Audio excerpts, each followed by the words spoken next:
আজকের ব্লগটা আমি বৈকালবেলা থেকেই শুরু করলাম। তো এখন দেখেছো সকাল বলে বলে সকাল অভ্যাস হয়ে গেছে। এখন বাজে বৈকাল 6টা মতো। তো বেশিরভাগ দিনই তোমাদের সাথে আমি ভোরবেলা থেকেই ভিডিও শুরু করি যে কি করছি না করছি এটা ওটা। তো সেইগুলো প্রতিদিন একঘেয়েমে হয়ে যায়, আমার নিজেরও ভালো লাগে না।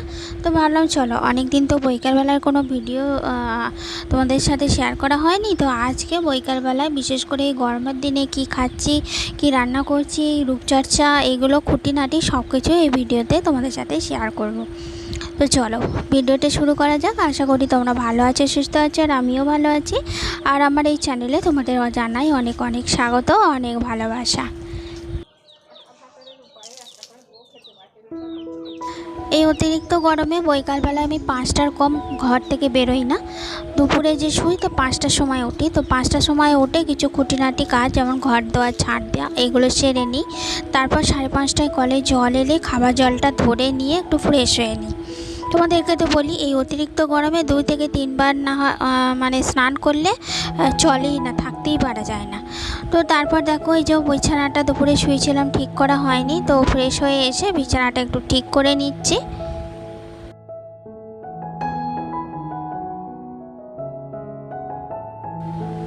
আর এদিকে তো সন্ধ্যা হয়েই গেছে। তো সন্ধ্যা তো আমি দিই না, আমার যা দেয়, তো তার জন্যে সন্ধ্যাটা দিতে হয় না। তো চলো, এখন 6:30 মতো বেজে গেছে। এরপর একটুখানি চুলটা আঁচড়ে নিয়ে তারপরে একটা স্পেশাল আইটেম করব।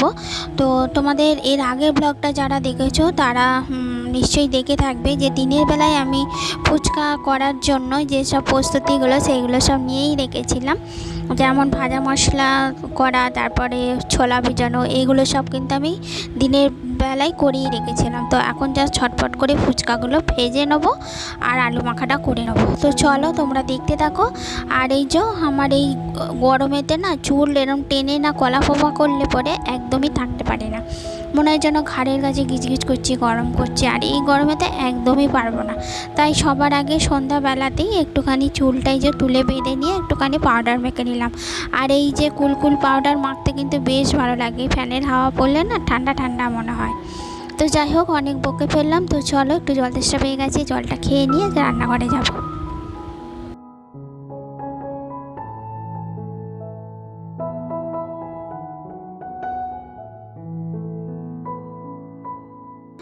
ও তার আগে দেখো, ছেলেটাকে একটুখানি গ্লুকন-ডি, কতটা জল পড়ে গেল দেখেছো। ক্যামেরা করতে গিয়ে না এটাই হয়, ক্যামেরার দিকে তাকিয়ে থাকি আর এদিকে কোথাও চা পড়ে যায়, জল পড়ে যায়, এইসবই হতে থাকে।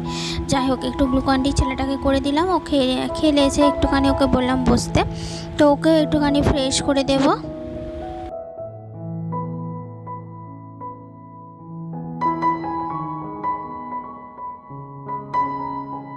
তো দেখো, এই গরমে তোমাদের সাথে আমি রান্না শেয়ার করছি হালকা পাতলা, কীভাবে কি খাওয়া যায়। এদিকে সন্ধ্যাবেলা এদিকে ফুচকা করছি। আসলে কি বলো তো, বাচ্চাদেরকে 1 দিন 2 দিন 3 দিন হয়তো ভুলিয়ে ভালিয়ে এটা ওটা খাওয়ানো যায়, কিন্তু বেশ প্রতিদিন তো খাওয়ানো যায় না। ওদের একটা বায়না থেকেই যায়, ম্যাগি করে দাও, চাউমিন করে দাও, এটা ওটা।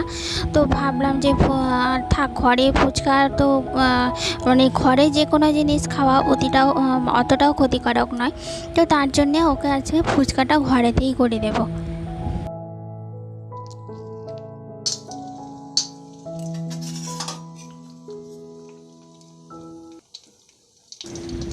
ও প্রথমে ভাবছিলাম ফুলবে কি ফুলবে না, তারপর দেখলাম না, দারুণ হয়েছে ফুচকাগুলো এবং অত্যন্ত মুচমুচে হয়েছে, দারুণ হয়েছিল ফুচকাগুলো। আগে একবার নিয়েছিলাম, সেগুলো কিন্তু ভালো হয়নি, ফুলছিল না। তো এবারে ভয়ে ভয়েই করলাম, দেখলাম না ভালোই হয়েছে। তো এরকম করে দুটো একটা করে আর কতক্ষণ করব। তো তারপর দেখলাম 4টে 5টা করে দিই, দেখি হয় নাকি। তো দেখছি যে না, 4টে 5টা করে দিলেও অনেক ভালোই হচ্ছে। তো এইভাবে তাড়াতাড়ি করে ফুচকাগুলো করে নিলাম।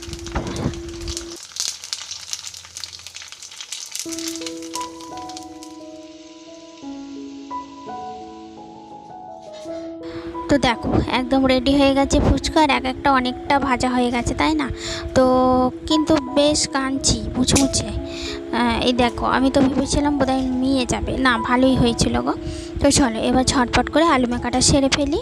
তো এখানে দেখো, আমি আলু সেদ্ধটা আগে করে রেখেছিলাম।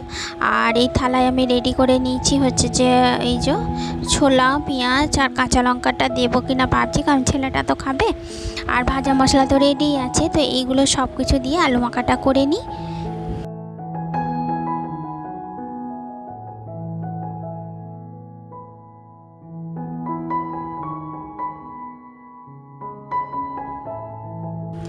তো ফুচকা এমনই একটা জিনিস, দেখলেই জিভে জল চলে আসে, তাই না? খাওয়া দেখলে তো আসি। তো এইগুলো এইসব করছি এডিট করতে করতে, তো জিভে জল চলে আসছে, মনে হচ্ছে আবার করে খাই।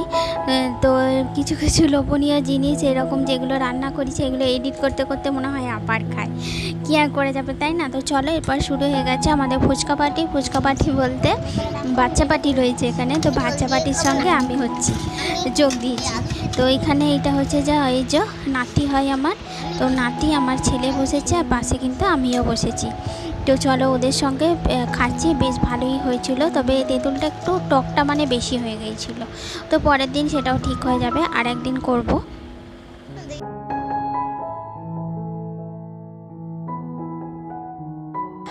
আর যেটা প্রতিদিনের আমার একঘেয়েমি কাজ, যেটা কোনো দিনই চেঞ্জ হবে না বিশেষ কারণ ছাড়া, প্রত্যেক দিন ওই সন্ধ্যাবেলায় তো টিউশন নেই, তাই এই সময়টা ওকে আমায় পড়াতেই হয়।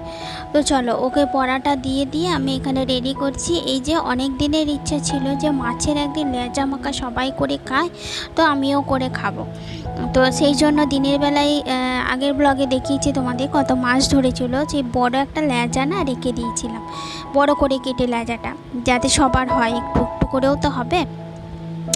তো তারা মানে আমি যাদের দেখেছিলাম ওরা শুকনো লঙ্কা পুড়িয়ে মেখেছিল, আর আমি কিন্তু কাঁচা লঙ্কা কুচি কুচি করে মেখেছিলাম, যার জন্য টেস্টটা কিন্তু সেই হয়েছিল, আর জল ঢালা ভাতে দারুণ লাগছিল খেতে। তো তোমরা যারা যারা খাওনি একবার অন্তত করে দেখো, এই গরমের দিনে জল ঢালা ভাতের সাথে হেভি লাগছিল কিন্তু খেতে।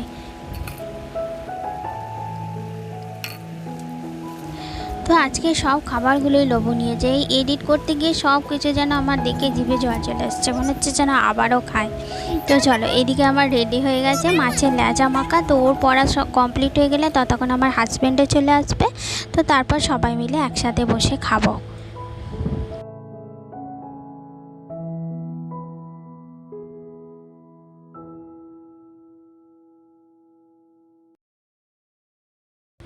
তো চলো, খাওয়া দাওয়া তো অনেক দেখানো হলো, এরপর এসছে আমার ত্বকের যত্ন বা রূপচর্চা যাই বলো, এই বিশেষ করে এই গরমের দিনে। তো কি বলো তো, দিনের বেলায় না টমেটোটা মাখলে কি হয়, হলুদটা দিতে পারি না। তো বিশেষকালে এই গরমকালে হলুদটা না দিলে না, এটা তো অ্যান্টিব্যাকটেরিয়া কাজ করে, মানে র্যাশ ট্যাশ বেরোনো এগুলো তো আটকায়। তো তার জন্য ভাবলাম যে থাক, তাহলে আজকে রাতের বেলাতেই এটা করব। আজকে কেন, প্রতিদিনই করব, কারণ দিনের বেলা তো রোদে ঘোরাঘুরিটা হয়, তো রাতের বেলায় সেটা মেকআপ দেবো। তো যাই হোক, দেখো টমেটোর সাথে আমি একটুখানি চিনি আর হলুদ নিয়ে নিয়েছিলাম। তো এটা মাখার পর কিছুটা মানে ঘোরাঘুরি করেছিলাম, যেমন ওর বই গোছানো, তো এই করতে করতে মুখটা কিন্তু অনেকটা শুকিয়ে গিয়েছিল। তারপর মুখটা ধুয়ে এলাম, ধুয়ে এসে এই যে এই ওড়নাটা কিন্তু বেশ কমফোর্টেবল, প্রচণ্ড নরম, তাই আমি মুখটা যখন আলতো করে মুছি না, এইটা দিয়েই মুছি, এটা বেশ ভালো। তো চলো, এরপরে একটা হালকা কিছু মুখে তো মাখতে হয়। তো ময়শ্চারাইজার তো একদমই এখন আমি ঠেকাতে পারবো না, যত ওই ক্ষতি হয়ে যাক আমার ত্বকের, ময়শ্চারাইজার আমি একদমই দিতে পারবো না। তো তার জন্যে এই যে অ্যালোভেরা জেলটা এখন গরমের দিনে বিশেষ করে ব্যবহার করছি, এটা কিন্তু বেশ কমফোর্টেবল, আর মুখে দিয়ে আরামও আছে, আর ঠান্ডা, আর কি বলো তো, চোখের তলায় কালি টালি এগুলোও পড়বে না, তো এটা বেশ ভালো। তো চলো, এটা এবার লাগিয়ে নিয়ে এরপর একটুখানি ব্রাশ করে নেবো। তো বন্ধুরা, এতদিন পর্যন্ত আমার ভিডিও যারা যারা দেখলে, তাদের যদি ভিডিওটা ভালো লেগে থাকে প্লিজ একটা লাইক দিও, চাইলে বন্ধুদের সঙ্গে বেশি বেশি করে শেয়ারও করতে পারো। আর যদি আমার চ্যানেলে এরকম নতুন নতুন ভিডিও দেখতে চাও, তাহলে প্লিজ চ্যানেলটিকে সাবস্ক্রাইব করে পাশে থাকা বেল আইকনটি প্রেস করে দিও, এরকম আরও নতুন নতুন ভিডিও রাতে তোমরা দেখতে পাও। তো চলো, মোটামুটি রাতের কাজ কমপ্লিট, বিছানাও রেডি করে ফেলেছি, আর এই যে ব্রাশটা নিয়ে নিয়েছি, তো ব্রাশটা একটু উঠোনে করবো, বেশ হাওয়া দিচ্ছে। তো চলো, ভিডিওটা আজকের মতো এখানে এন্ড করে দিচ্ছি, দেখা হবে নেক্সট ব্লগে। আজকের মতো টাটা, গুড নাইট।